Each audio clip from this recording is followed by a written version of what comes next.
We'll call the meeting to order. We have two things to discuss. One is the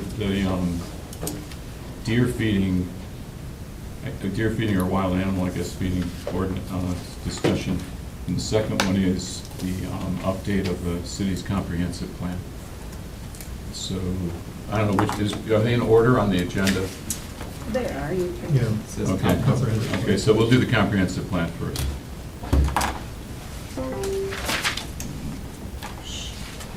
So the comprehensive plan was last updated in 2006, and it was approved in 2007. So that would be 13 years, almost 14 years, I guess, since it was last updated. Jonathan, you sent me a draft of Request. yeah, the RFP, yeah. which I We got read. it in the packet. Yeah, which we read through. Is there anything you have to add to that, or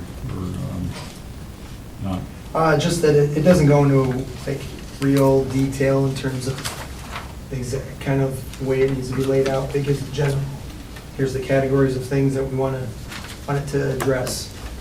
How it's set up is kind of how we kind of determine it when we decide on a excuse me. My voice is just coming back. Do you have a cold? I did have a cold. Okay. So as we set it up, like if you look at our existing comprehensive plan, it has a whole kind of page about setup, acknowledgements. We have a steering committee with members, voting members, ex officios, contributors, consultants, all the various stakeholders and meetings and everything that went along. So that's something that specific design can be, figured out when we choose a consultant to execute the project. So when we send the RFP and we get some back and we pick one, I guess I have a few questions. Is how much latitude do we have, like, in adjusting it?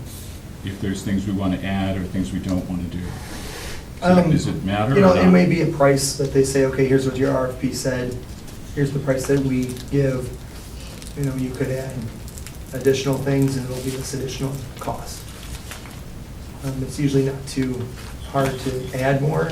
I mean, obviously a consultant's not going to stop you from adding more than there was in the RFP.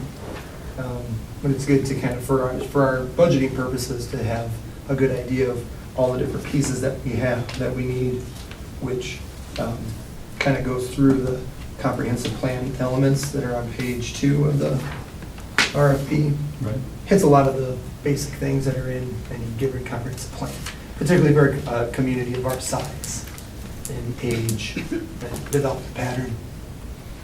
So, I don't know, my experience has been in the past 8 years, I have never heard the plan referenced. I have so infrequently heard the plan referenced as a council person. And about 7 years ago, I went through the plan, and as issues came up, I went through looking for things like when we talked about doing the CURB program. The CURB thing is in the comprehensive plan, or the corridor where it addressed corridors, like the condition of every corridor. The corridors without curbs were addressed in the comprehensive plan. And so they would have been addressed in 2006.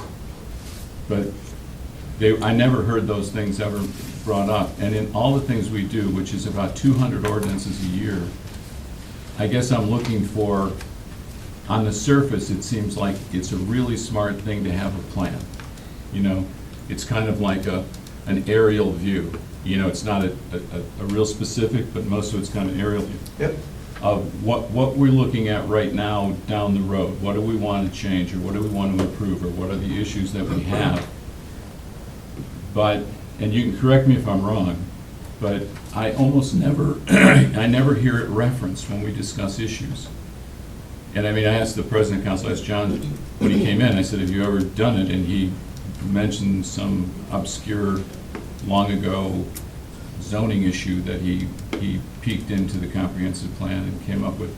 But on a routine basis, I don't hear it referenced. And it's curious to me if anybody has copies of it, or if anybody looks at it I couldn't find it.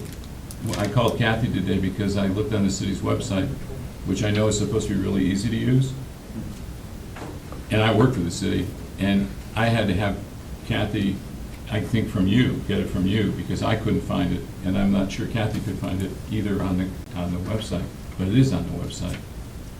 So I'm thinking if we're gonna spend this kind of money, there's some things I think we need to address about what we do with the plan after we get it, so that it doesn't just go, sit on the shelf.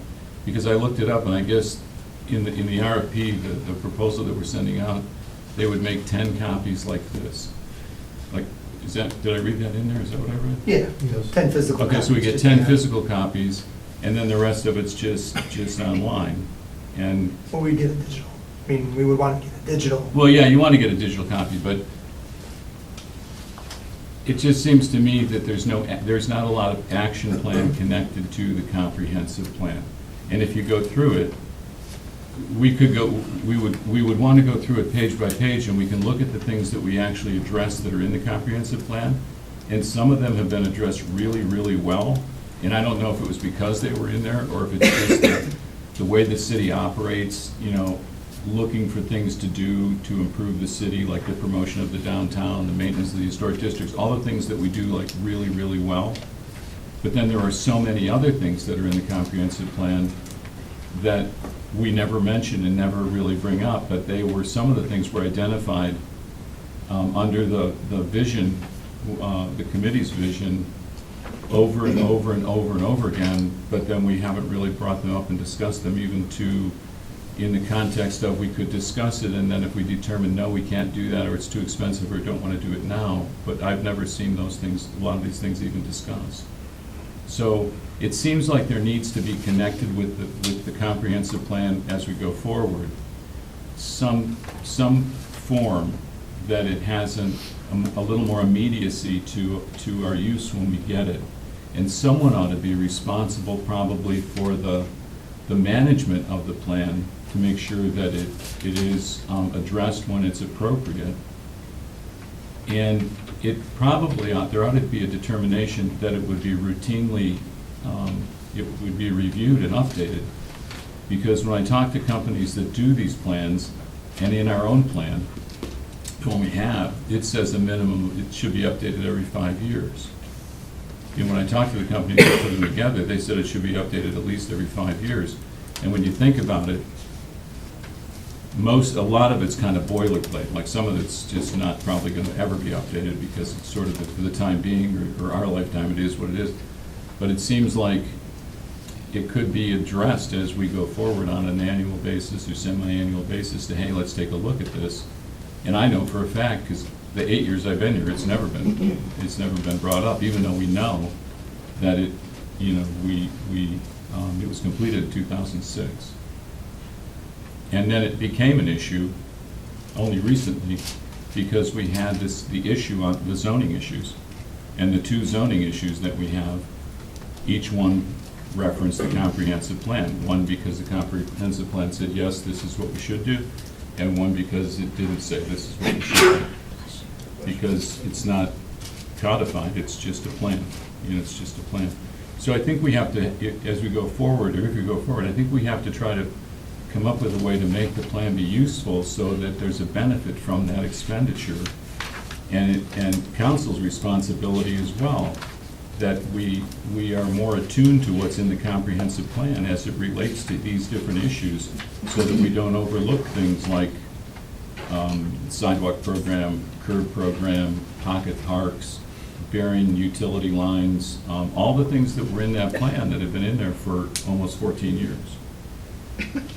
So I guess I'm wondering, how do we go about that to make the plan more actionable? I mean, we did it when Columbus, we did America's Best Community, and we had that really good plan, it's like an action plan. In that plan, there was talk about the development of West Smith Road, that we should, or the redevelopment of the undeveloped areas of West Smith Road. But the redevelopment of West Smith Road is in this plan.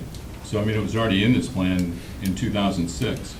And then it came about again when we did America's Best Community for us to look at. So it kind of sat dormant, and I guess until the action plan with America's Best Community. So how do you do this to go forward with a plan and make it useful and use it, I guess, on a more routine basis when we're looking at different issues that affect the city? How do we do that? Well, it's all about how we start at the beginning of the comprehensive planning process, creating a new comprehensive plan. The one we have, to be frank, there's a lot of words and stuff that has little meaning to someone looking through the plan itself. There's a lot of good stuff in here too. It's really just, there is a full implementation chart in the current comprehensive plan that's 5 pages long, chapter 13-3, page 13-3. And there are a number of those items that have come through, whether or not they were, I can speak for myself and a little bit for my predecessor, Greg Hannon, who was here at the implementation at the beginning of this comprehensive plan. And I do know that, whenever I do zoning, there's rezonings that come through, I always relate it back to comprehensive plan, future land use map, goals and objectives. Now, as we do other public improvements, other economic development things, I don't know if we've ever really explicitly related back, but they have been, looking at the chart that we have, they have been. So I think going forward is that we create a document that's usable and legible and readable and accessible to the people that know how to read them, the people that kind of know how to read them, and the people that have never looked at a comprehensive plan before. So that's the first part of when we get a consultant, we say, okay, here's the process that we want to do, here's the things we want it to do. It can be kind of a guiding document, or it can be a very prescriptive document. Right. Prescriptive document can get long in the tooth. Some things that are prescribed to be done can become old hat, old news after 4 or 5 years, and that's part of, not necessarily updating it every 5 years, but looking it over every 5 years. Is this still the plan we want? And then sometimes in the state of Michigan, it's required by state law that it's reviewed every 5 years and updated and or replaced every 10. So, and lots of other states have those same types of legislation at the state level. Ohio does not. Right. So making it act would just be kind of like the city as one entity, the administration and council kind of being, yes, let's make sure that we review it every year. The commission kind of talks about what we've done, and maybe the planning director, community development director is there to kind of be the person to kind of be like, okay, there's other things coming out, engineering or building or finance or whatnot or parks that fit with some specific objectives that have been outlined in the comprehensive plan. Like, yes, let's just make this explicit in one line in the RCA, just so we can kind of continue having a through line. It just be about consistency of administration of that document. But it also starts with just not making an unwieldy document itself. Do you think this one's unwieldy? I do. There's things that we've been working on that are outlined in the implementation objectives charts. I know Greg Hannon's evaluated the zoning code when he was here for the 6 years. I've done it on a smaller basis, pretty much every year, just to see if there's things that need to be tweaked. Economic development, workforce development programs, fair housing, we've done that. A lot of things, whether that was kind of a process that was explicitly said, this is consistent with X objective in the comprehensive plan. I don't know if it was. It's just we want this to happen. We've updated design guidelines. We've updated resource protection, adopting regulations that are, that are amenable to what we want to have done, incentives for redevelopment through RCA and job creation grant, continuing those along. The corridor action plan, so you had the comprehensive plan, the Smith Road, Champion Creek corridor is kind of a corridor plan. So Greg Hannon, 3 years later, said, yeah, let's do money to do this objective that's in the comprehensive plan. But like you said, we have 200 ordinances every year. That's a lot going through everybody's ears and heads. So sometimes things get placed out. So, I think it's creating a good, accessible plan that hits a lot of the pieces that we wanted to hit, given the snapshot of where we're at now as a community in development pattern, development inertia, changes in greater market segments, changes in the community, demographic, just simple socioeconomic demographic changes that are happening right now that we're all well aware of.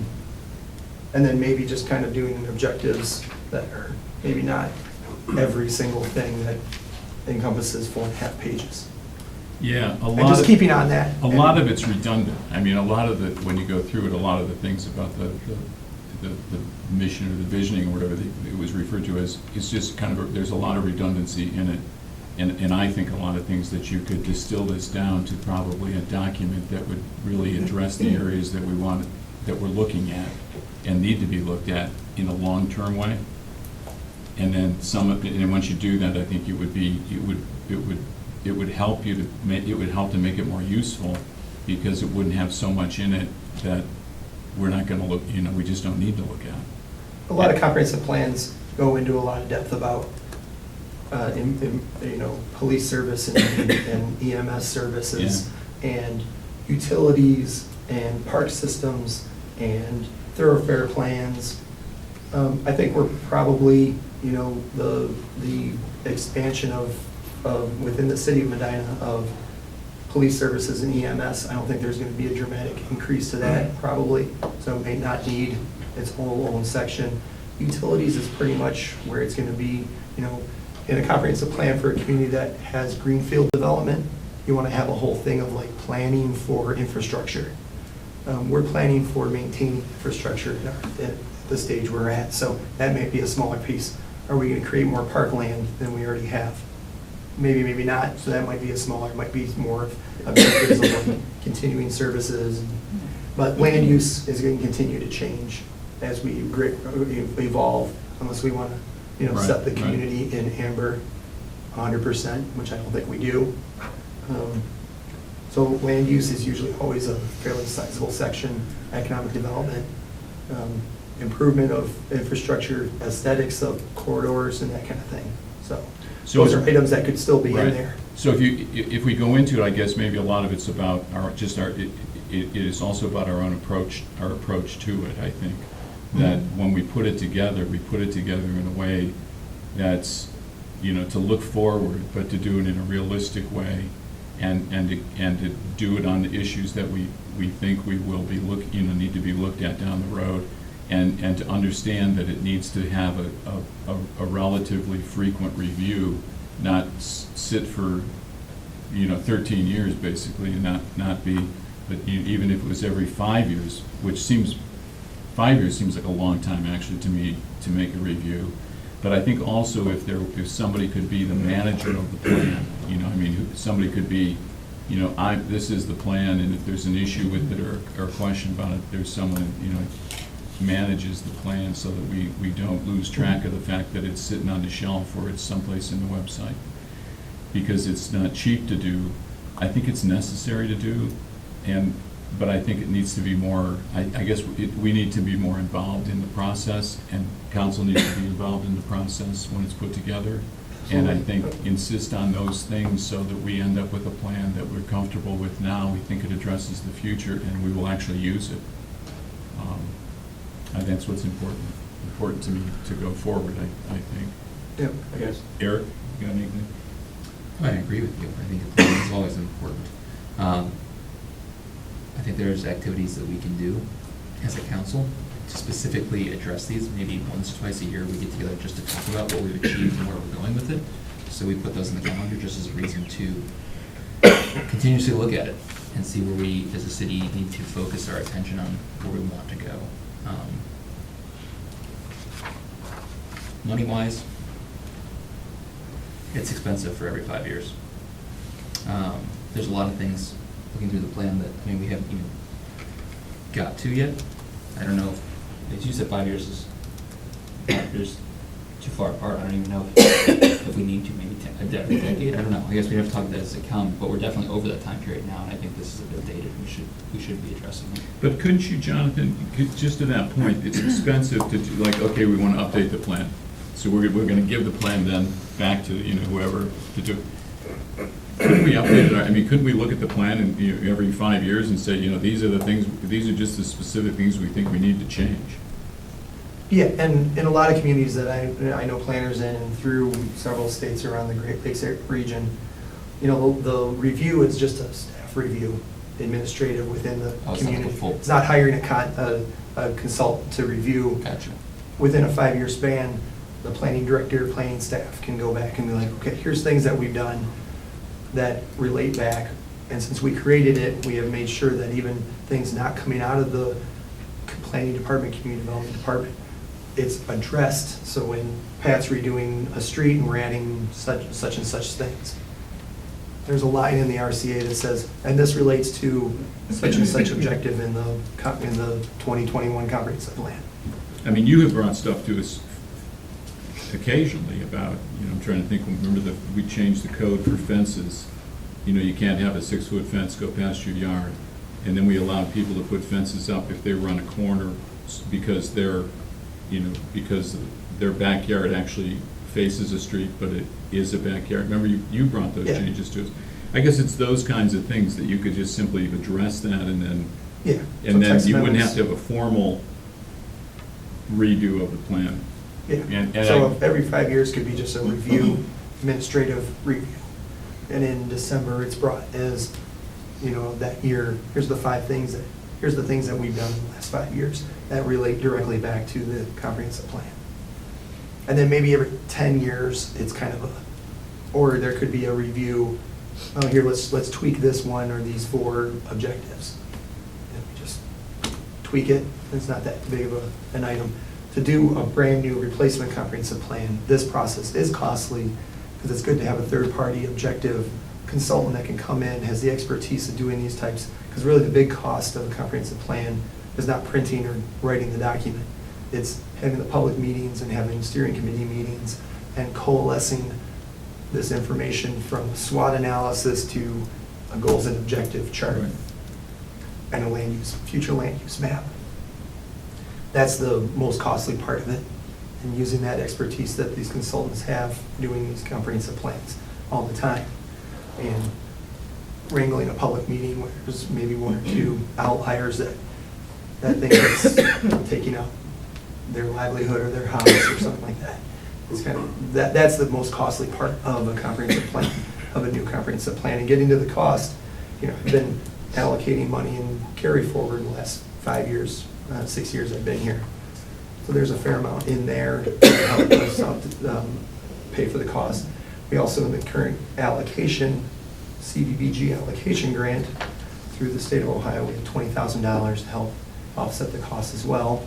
We just have to make sure we have a very explicit section in the comprehensive plan kind of talking about low, moderate income areas of the city, which we would probably be doing anyways in the comprehensive plan, but we just need to make it very explicit. That's a grant we For that. already have or when we're applying for. It's the one we just, kind of the agreement was done in the last month, where we can formally start working and spending that money. I agree with doing it in-house every, on the 5th year. That makes perfect sense, and every 10 years. Maybe if we're, as you say, we're in a maintain mode now. We're not in a growth mode, and there are those little things here and there that we have to plan for. Maybe even 10 years would be too frequent for a full-blown thing. But that's something that we would have to look at down the road. As far as the active management, I agree that there should be somebody managing it from your department in there, whether it's you, Kimberly, or Barb or somebody, you know, We are. that's your job. Our But expertise, yeah. one thing to keep council involved with it, something like we've done with the strategic plan, is we've got certain individuals who've signed up for this area and that area. We can use the current committees on how they fit in with the various subtitles within the plan. And maybe we need to look at the committees themselves to say, okay, yeah, these committees were set up back in whenever. They were good the way they were. Maybe we have to adjust the committees a little bit and to help us with keeping the strategic plan in focus as we move forward. I don't know, and again, that's all for discussion. You know, it may be perfect the way it is now, maybe we have to tweak it. With regard to, I lost my thought. No, you're right, and I'm glad you brought that up, because the assignment of different areas on the strategic plan to council people gives some, responsibility, divides up their Mhm. responsibility, and it Keeps makes it it your focused. responsibility, not just it's everybody's, and so we can just maybe skip. John wants to Yeah. squat that down. See, he wants to talk about that Yeah, John obscure wants to zoning slap us issue. down. John? I agree that, it's incumbent upon us, all council members, to follow this.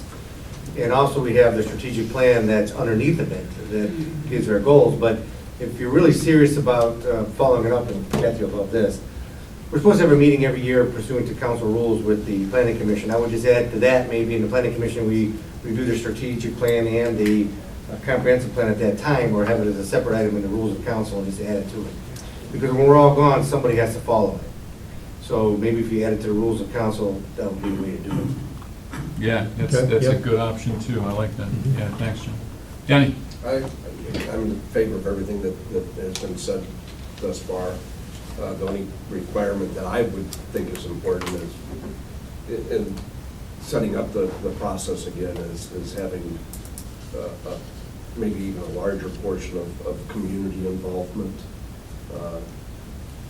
to design the plan. I know that can become cumbersome when you do that, but the few issues in the last year or two that have arisen that we have been able to fall back on the comprehensive plan, and sometimes we've agreed with and sometimes we disagree, which brings me to my next point, that the comprehensive plan is fluid, and which still should be just used by council and the community as a guideline and not be codified, because there's circumstances that may dictate going away from the strategic or the comprehensive plan.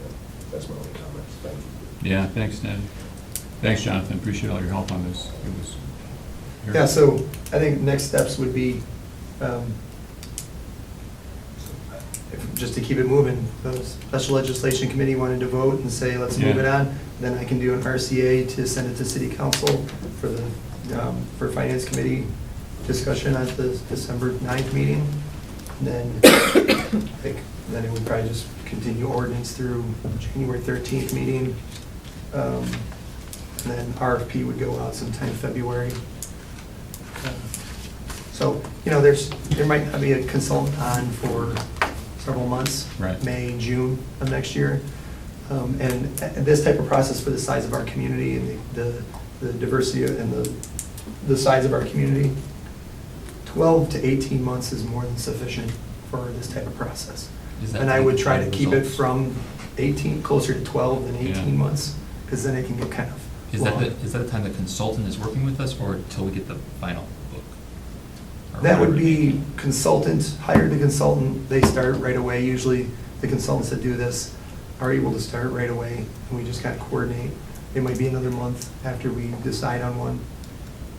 But kind of 12 months, 12 to 18 months from the substantive beginning of the comprehensive plan creation process.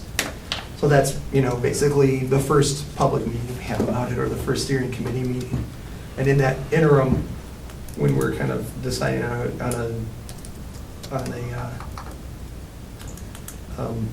a consultant, and kind of starting the process, we want to kind of start, I think, council administration, start thinking about the size and composition of a steering committee. And as Denny said, it needs to be big enough, but not too big, and wieldy.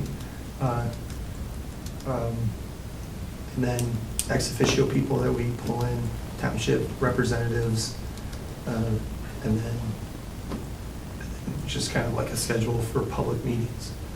I would be surprised if there's more than 4 public meetings. You kind of go through this because you can get through a lot of stuff. So we'll see. Do you have a list of qualified consultants to draw from, or do you have to create that yourself? Before I mean, I have a we running start in my the- head, just being in planning in Ohio for almost 10 years. I know the ones, and just in planning for the last 17 years, of ones that might want to come from Michigan, might want to come from Indiana, might come from Ohio, might come from Pennsylvania. There's a listserv, Ohio Planning Organization, or Ohio Planning Chapter. There's the Ohio Planning Chapter website that put out RFPs on there. The consultants can see it.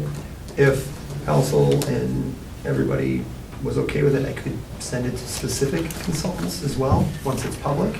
I can do that as well, that we've worked with before, or that I know of. And then do you have a list of criteria to select? Say you get 3 candidates submit, you have a set of criteria on how that, Well, the there's successful one will... On the last page of the draft RFP, there's an unqualified, or, bullet points of criteria.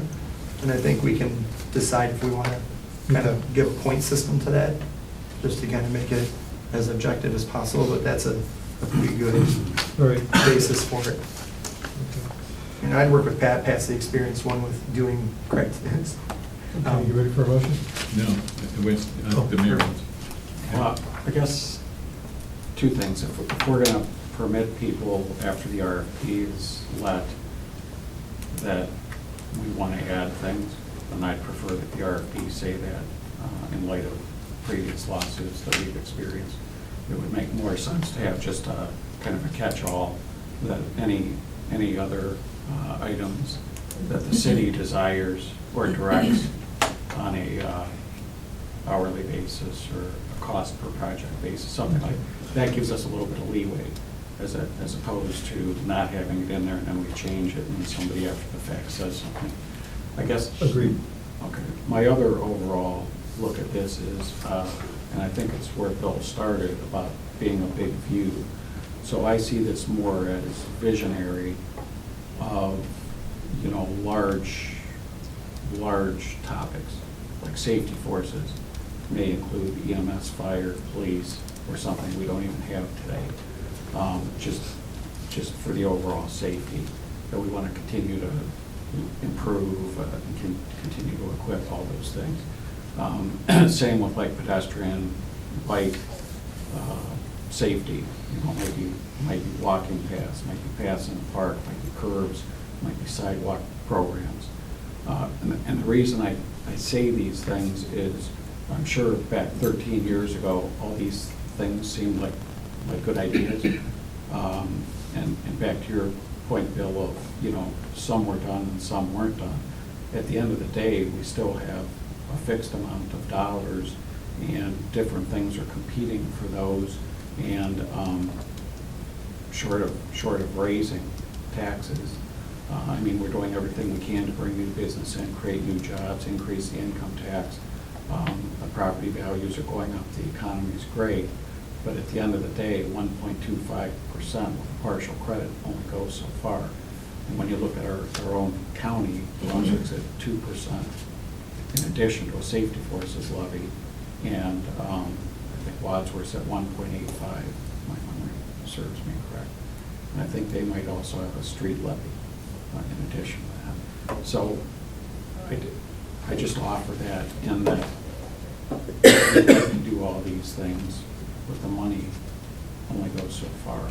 And there are some times that, maybe curbs is more important than sidewalks. Or maybe sidewalks is more important than another bike trail. And, I see that as the administration brings all the different options to the council, and then the council, as the appropriating authority, kind of determines what those priorities are in the given environment that we're at and the problems we're trying to correct.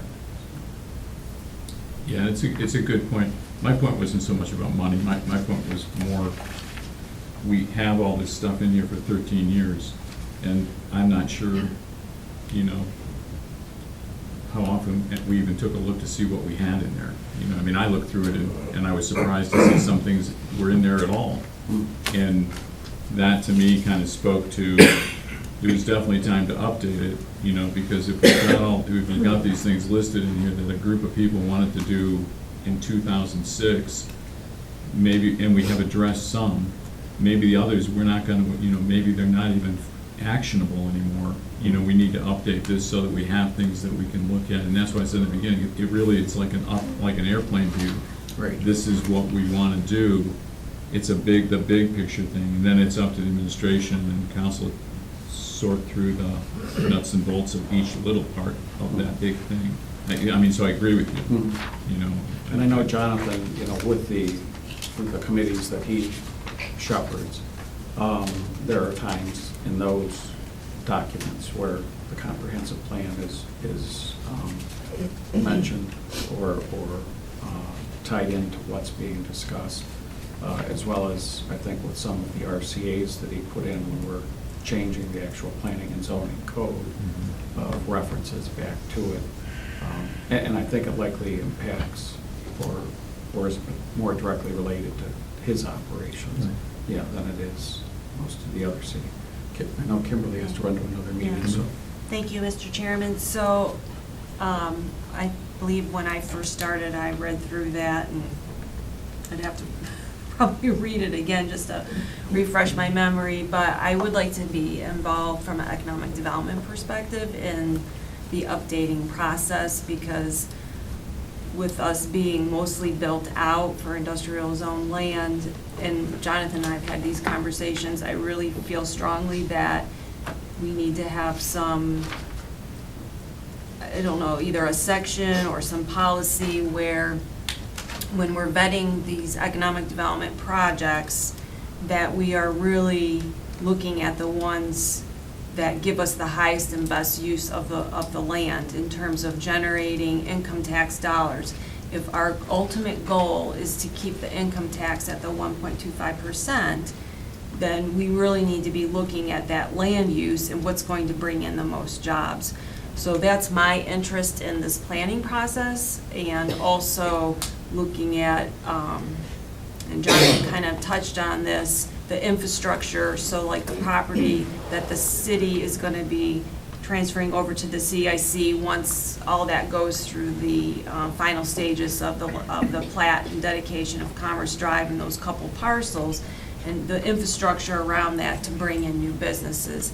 And the other thing, I don't know if we are able to incorporate like the airport. So that's an asset, and how does that tie into this? The rail that we own, how does that tie into this? And I had one more thing and I forget what it is now, but I'll think of it. But anyways, just those kinds of things. And oh, I know so we have the downtown strategic plan, and so I feel like the downtown strategic plan, council told us when they agreed to the money, that plan cannot sit on the shelf. And I don't feel the plan has been sitting on the shelf. I think we've made a lot of great strides with that. And how can we also tie that document into this new overall comprehensive plan? You're talking about the plan that we got from America's Best Community? No, this is the one that we hired OHM advisors to do. Yeah, okay. so, and then of course, with Main Street, and they're increasing the footprint for Southtown, and there's a lot of great ideas coming from that group, and to keep that momentum moving forward, I think the city is gonna have to be intimately involved with doing some of those projects, and so how can we incorporate the Southtown portion of it into this overall comprehensive plan? So from my perspective, from economic development, those are the areas that I'm interested in. Yeah, I mean, absolutely, and I'm glad you brought that up, because that's a key to our continued prosperity is, and you have shepherded through a lot of this economic development that we have, and the planning that goes along with it, and the redevelopment, and the condition of the properties and the infrastructure that all relate to the ability to keep this going. So you should be intimately involved in the process, so that we get a plan, because, like Paul said, and you said, we're virtually built out. So we know what land we have, and we have to make best use of that land with regard to tax dollars and income and employment, so that we can continue to be exactly what we have talked about we are now. I mean, we have like a golden egg. We have to continue to parent that egg. And this is a good time to spend 12 months or maybe more and try to hook all these things together. And it also will help us to avoid, problematic issues down the road. If we have a plan that's really more relevant and one that we have put together, and it speaks to where we are now, where we want to go. I think it will help us with our strategic planning processes as well, because if you remember, as we've gone through those yearly updates with the strategic plan, it keeps referencing the comprehensive plan. Well, if that's not up to date, then really Right. you don't have a strategy then, because you're going off of an old plan. So I feel like having this will really help with the strategic planning part of it. Yeah, that's a good point. I mean, if you think about where were we in 2006? Right. I mean, And we weren't even here, so like, in fairness to this administration, this was all done before Mayor Handwell, if I'm Understand. correct. I if I'm correct, understand. yeah. No, and I'm not saying And anything bad about it, I just, Yeah, and I mean, Eric was in elementary school, I think. Where were you in 2006, Eric? Freshman in college. Oh, my goodness. You are younger than older, I thought. So, but I appreciate that. I'm sorry, I have. It's fine. We're moving Children's along now, Center because board I meeting, said we so wouldn't spend more than half an hour on this entire meeting. I'm sorry, I'm gonna miss about feeding the deer. Do you want to, so we're going to grab vote. I'll move to have Jonathan move forward with the submitting the RCA, excuse me. Too many three-letter acronyms here. The RCA to have the comprehensive plan updated. Second? And I think anything that we want to add as a mayor pointed out, anything we think of that, if there's anything we think should be mentioned to Jonathan, we need to do it fairly soon if there's something we think. Yeah, I mean, delaying it an extra month to get the RFP correct, so we get the right outcome at the beginning, is not bad either. Okay, let's see how that goes. We might not have to, I mean. Well, and just for clarification, I mean, I don't know that we can think of everything, but I just feel better if there was something to say, or any additional request of the Right. city Right. on either an hourly or a case-by-case basis. Because if it's not in the RFP, and then somebody else says, well, you didn't have that in there, how are you contracting with them now? Yeah. We could just throwing the whole thing. Does that ever out and happen? Starting all over again. Yes, sir. Master planning firms, planning firms are less litigious. All in favor? The engineering firms. Opposed? 3 favorable, no opposed, no abstentions. All right, the discussion of possibility of passing legislation to prohibit the feeding of deer and/or other wild animals. There was and I guess everybody got them, there was a number of sample ordinances from other communities. And I went through each of the samples and tried to take a look at the town population, rural. Some were bigger cities, some were less. Some of the samples prohibited feeding of any animal that is not, other than domestic animals, and an exception for birds. Some of them prohibited feeding of birds if in fact they were a nuisance or if they went to the bathroom on other people's property.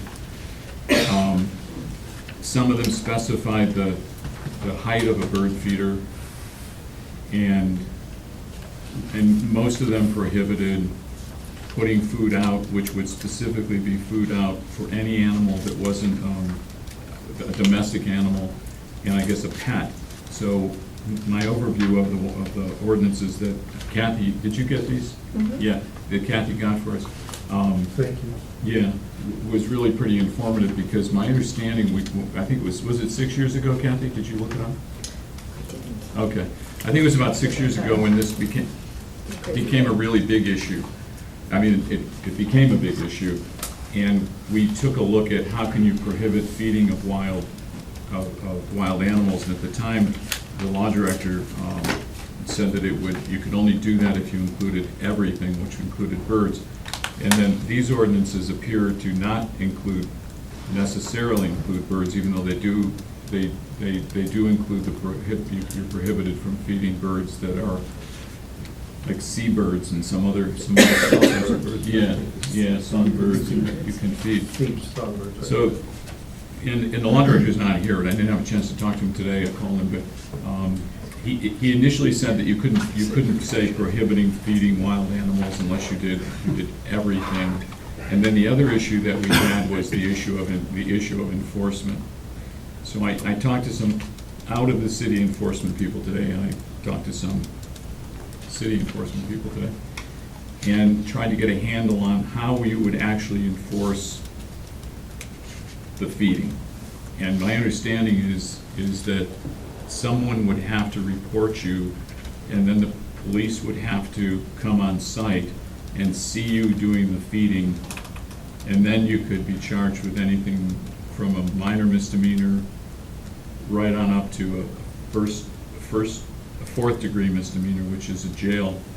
Some of the ordinances included a fourth degree misdemeanor. It kind of had a scale if you didn't correct the problem.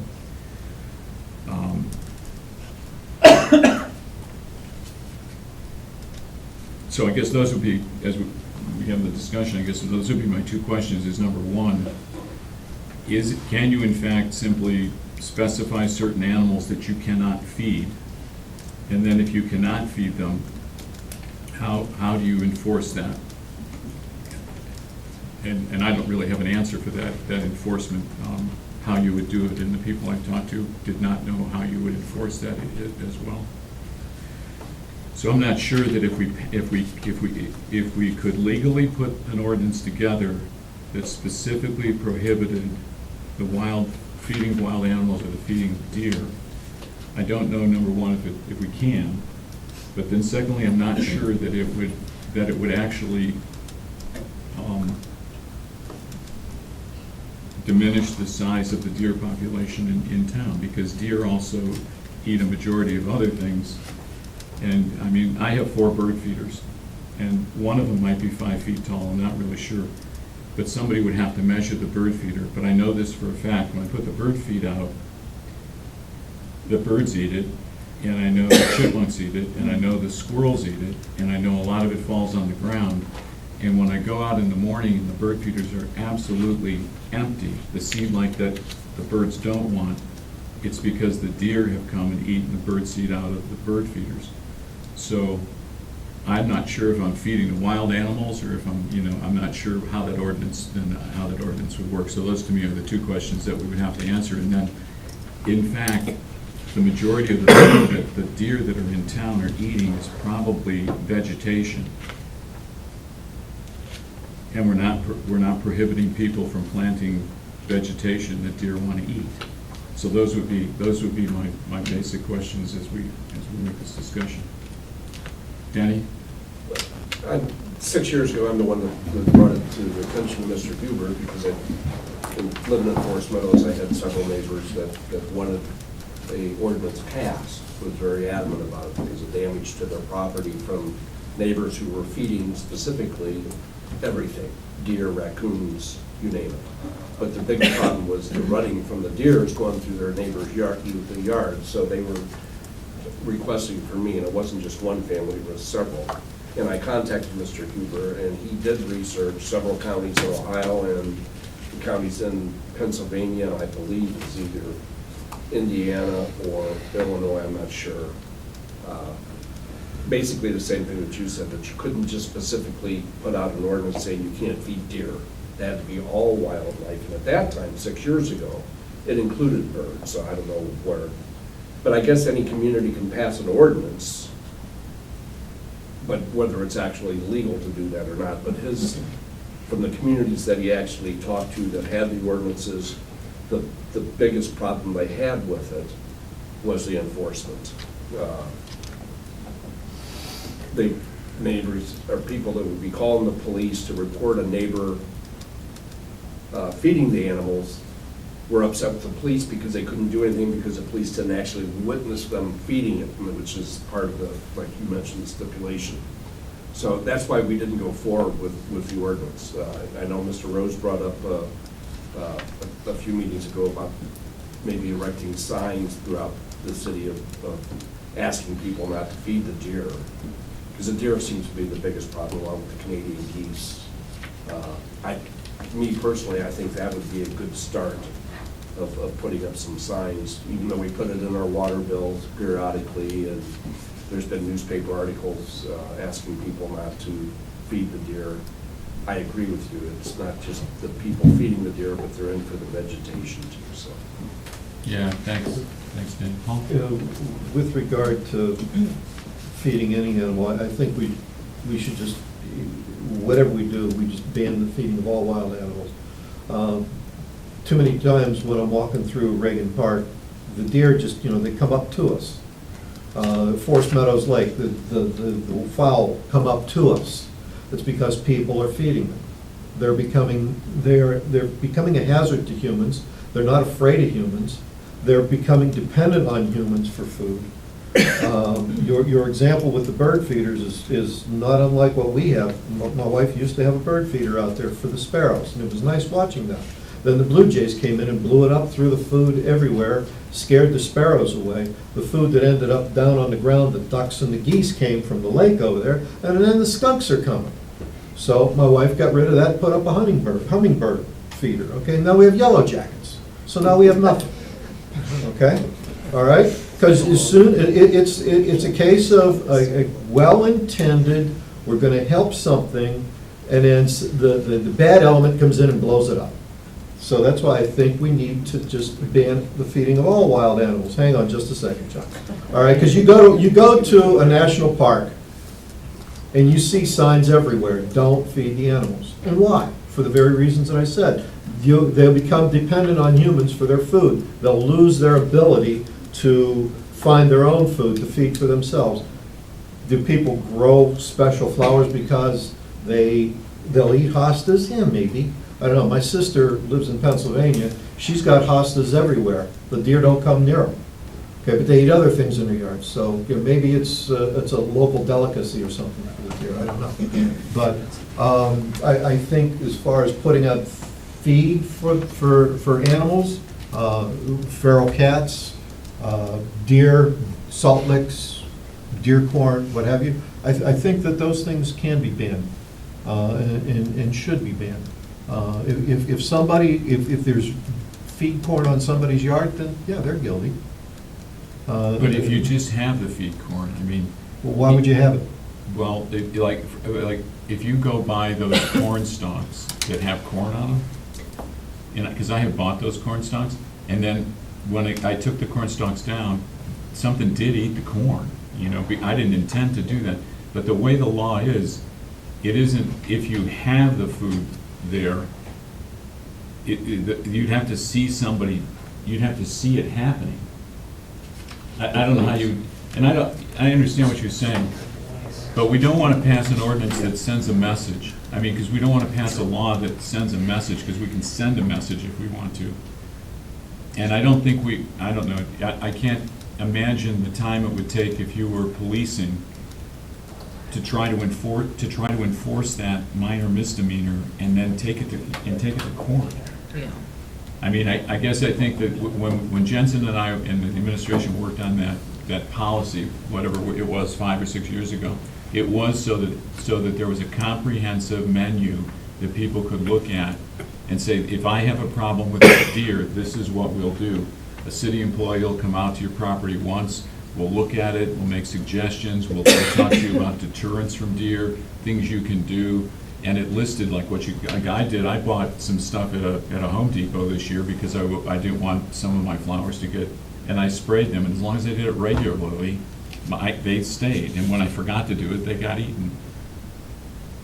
But I'm just not. I don't know that you can enforce it if we did it. And these ordinances, maybe they are doing it and they're enforcing it. Maybe no one's challenged it, but I didn't have time.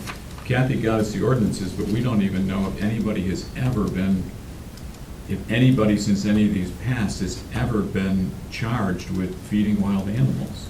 I don't know that. Eric, anything? I agree with Paul's statement about keeping the wild wild. I think that's an important aspect. I think we should really encourage that. But I don't know if we should have our police officers running around looking for salt licks and measuring bird feeders or banning bird feeders altogether. I don't know if that's the right way to go about it. I guess just banning pure out all, I guess I'm a no right now, but I think there's something we can still do, I just don't have an answer for that right now. Because you're right, keeping the wild wild is the best option possible. Sure. But they are becoming dependent on us, they are eating out of our gardens, they are eating, and we keep planting them and put the new plants in, and they're gone, they are becoming dependent on us either way, and I don't think that's us purposely feeding them. And they're around us because they're eating, so even if you don't, even if I don't have the salt lick or something on my yard, they're still going to be around people because they live in such close proximity to us. I don't know if it's even salt lick. I mean, I I mean, don't know. yeah, I don't it's know. hard to see I- I- salt I- licks in people's backyards. There can't be very many. I can't imagine too many people are putting salt licks out, but I mean, I definitely had one on my farm growing up, we had it out there for the horses. Well, that's Like, different. But, I mean, That's on your I lived- farm. thanks for sharing. But I did, like, my farm literally was abutted next to Medina City limits, so I mean, it's not like we told the deer, like, you can come here, but not there. I guess I look at the issue, as we've discussed, is that we are surrounded by townships that have been developing. We're surrounded by rural areas. We have more parkland per capita than any other city in the state, so we have this kind of homegrown thing that the deer can come in. And I'm not sure even if we ban feeding them, that will we have any less deer, or will they just eat other stuff? I don't know that. I think the message is good, and I've said this before, the message is good. I mean, the deer don't want to be here. They'd rather be out in a place that was more their habitat. But I don't know that it's, bottom line is, I don't know that you can, the mayor's here and the police chief are here. I don't know how you would enforce, I mean, give me a scenario of exactly how you would go ahead and charge this person for feeding wild animals. If a neighbor would call, we respond, the officer investigates, either sees them actually feeding the animals or they admit to feeding the animals. I'd like to give you an example of Okay. one such time where somebody was charged with it. It was a 79-year-old female in Garfield Heights. They sentenced her to 10 days in jail. Oh! 10 days. That's harsh. Because she had been cited over and over, and she just refused to abide by the ordinance, and they ended up sentencing her to 10 days in jail, and in the attention it brought to the city of Garfield Heights was not, it wasn't something that I'm positive? sure they wanted to be brought to light. So I mean, tell me though, let's say we cobble something together here, and you can't feed the wild animals. So a neighbor calls and says, I see you putting the seed out on the ground. You would go there then and see the seed on the ground, and then you would charge the person?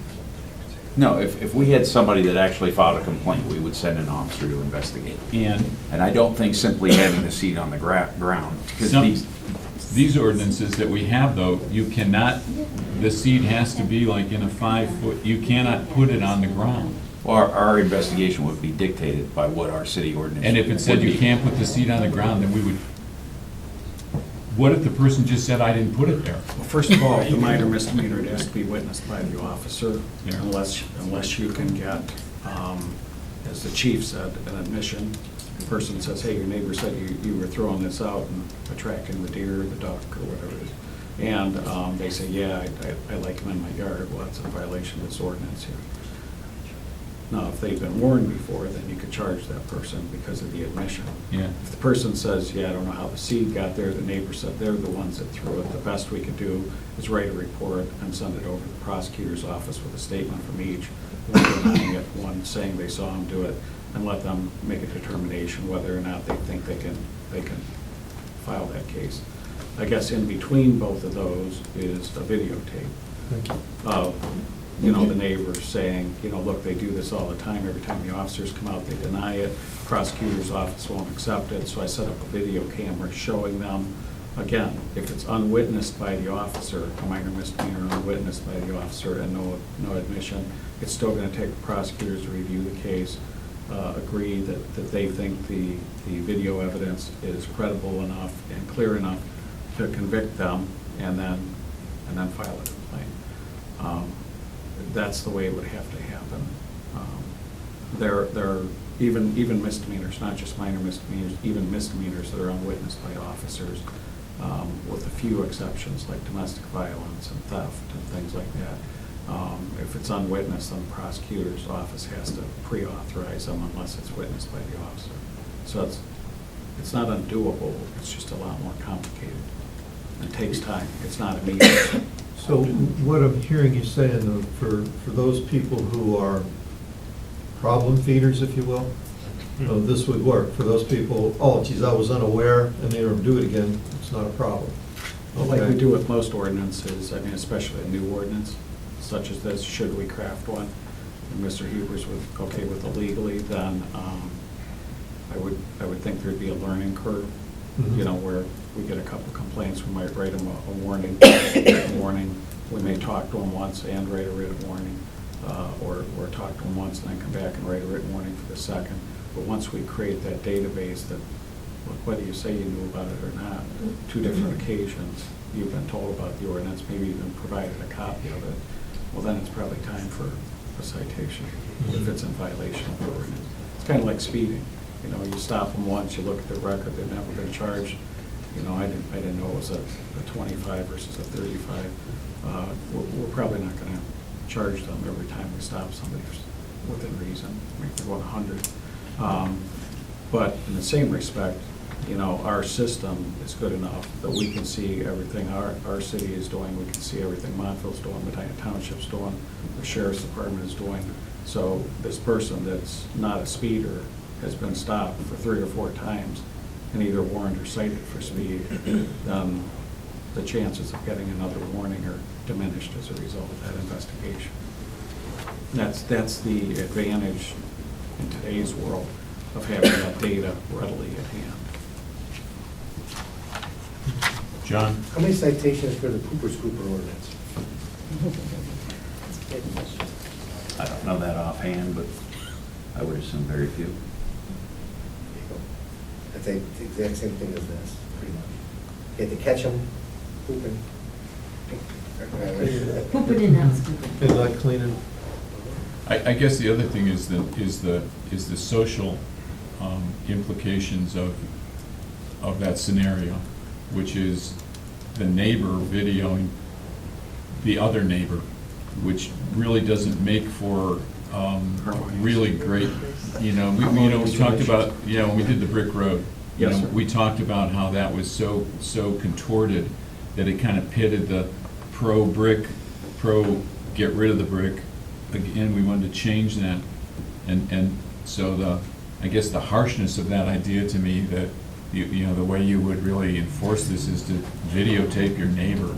You know, I mean, I would hate to walk outside at 5 or 6 in the morning when I feed the birds and see my neighbor next door, like videotaping me to see if I, dropped it, that kind of Seeing thing. you at 5 or 6 in the morning. No, I look pretty good, actually. By then, I'm pretty, I got a $30 haircut, by the way. Skip great clips. Well, when we wrote the alarm ordinance, because we were having a great deal of problems with alarms, built into that ordinance is they get up to 3 warnings. And then it's, now that's more of a civil thing. Then it's 100, 250, but if I remember that correctly. So it's a progressive penalty. And again, I don't know, maybe we ask Mr. Huber 2 things. One is, can he do some legal research, or have one of the assistant prosecutors do some legal research and see were any of these ever challenged, either constitutionally or whatever legally. The second thing would be, would it be more advantageous to have a civil penalty versus a criminal penalty where you have a trial and everything else? In other words, so you gave them 2 warnings or 3 warnings, whatever the ordinance says, And if we catch you doing this again, then we're gonna assign you a penalty of X, whatever we decide. The problem with that is that the ordinance for the alarms is we can disconnect the ordinance or not respond to the ordinance. If you send them this fee and they don't pay it, then what? Right, What's the recourse? right. So, it's an option, I just don't know, like with utilities, we can shut the utilities off, generally they want to come in and pay that. Right, But, right. I don't know that we would shut their water off because they're feeding the deer.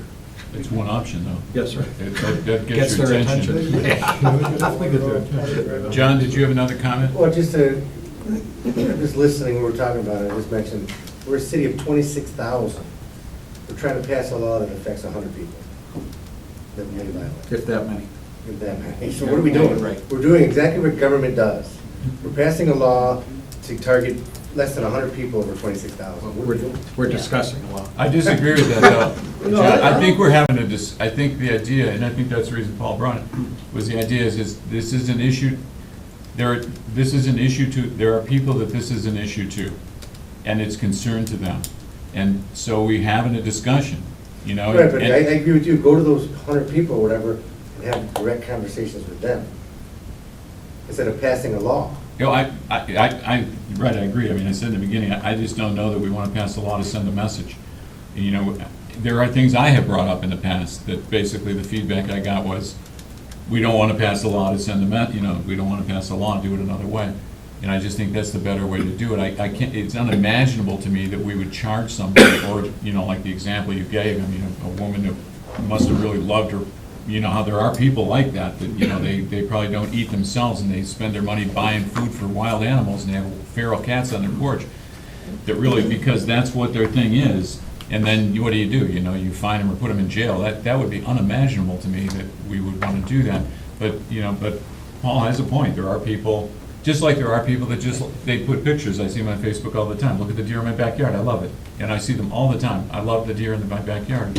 And then there are other people that, have an exact opposite opinion of it. So it is a discussion, I but wouldn't know anything about that. I think what we ought to do, I think the mayor's suggestion, I think, is what we'll follow up on.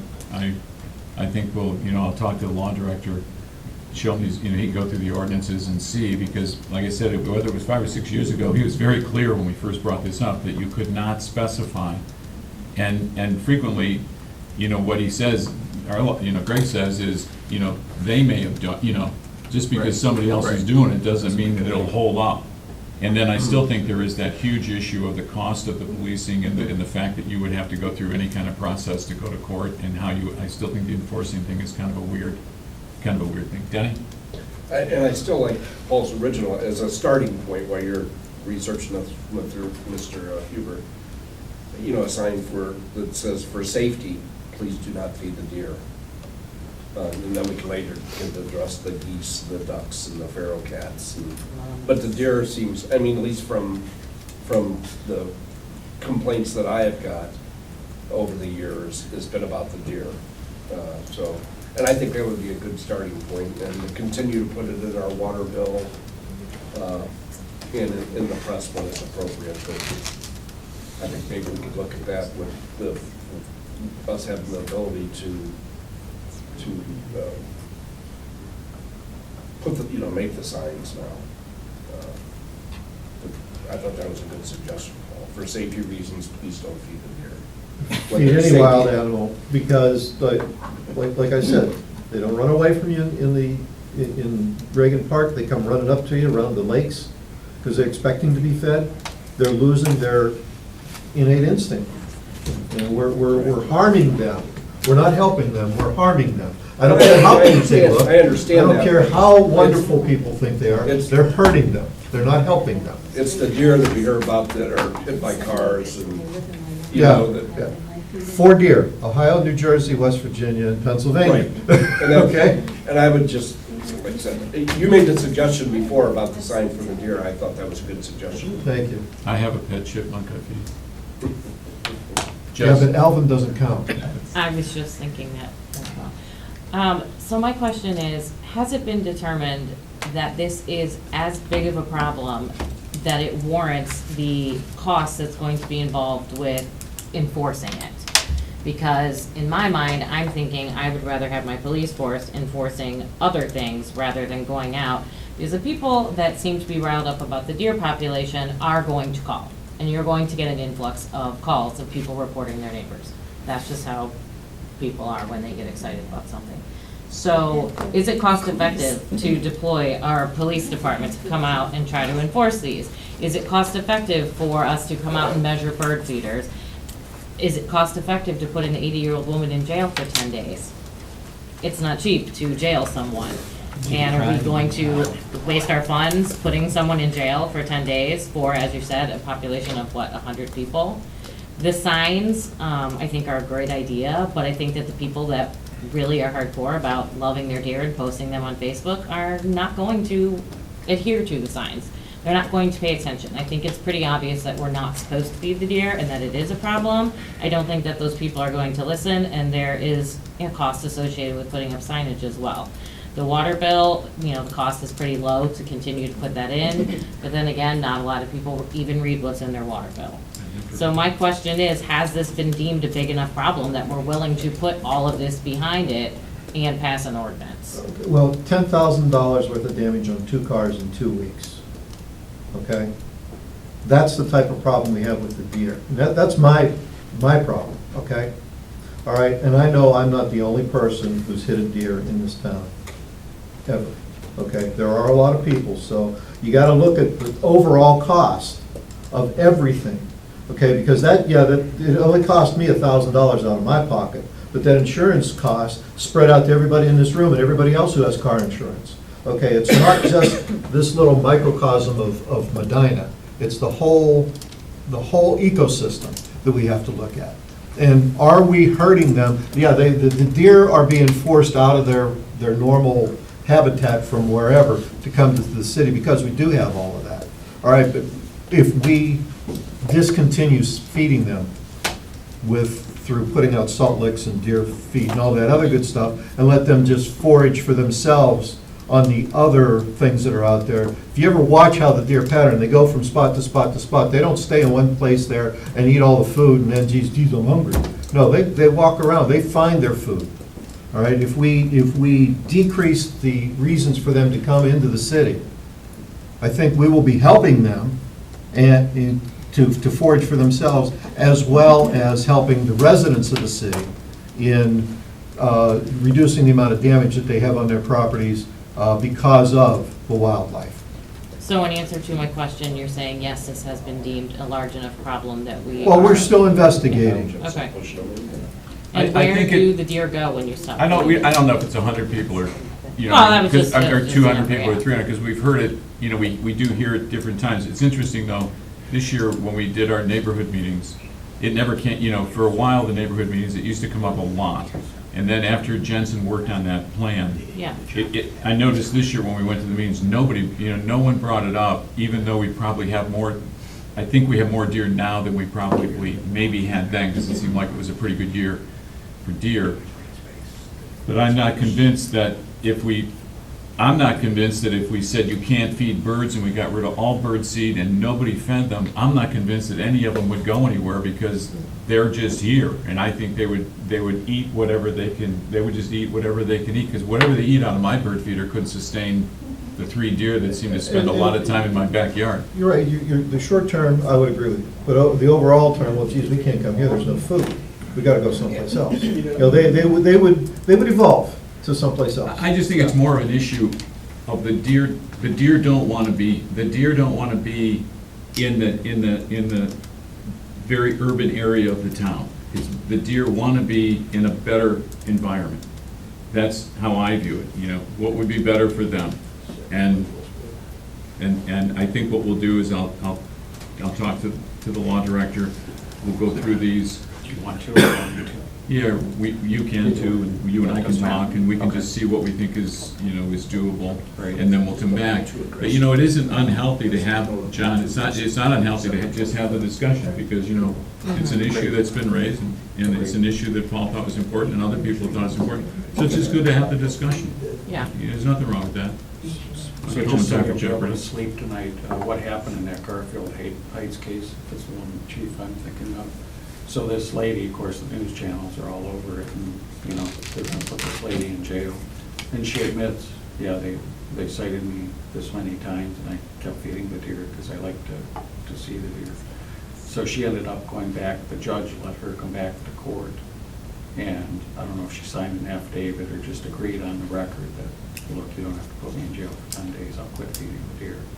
And they abated the sentence, and, They did. yeah. Did At she least quit that's feeding what the I- deer? I'm sorry? Did she quit? I feeding can't the answer deer? that. Okay. I can just tell you what the news reported. The news didn't report whether she continued. Yeah, well, yeah, it rarely reports the whole story. Exactly. Does anybody else have anything you want to share? You got that, Bob? Anyone else? The whole story. Okay, thanks, Mayor. Yes, sir. Eddie, John, Jess, Police Chief, Jonathan, thank you. Anything else, Paul? Good? Good, okay. Meeting's adjourned.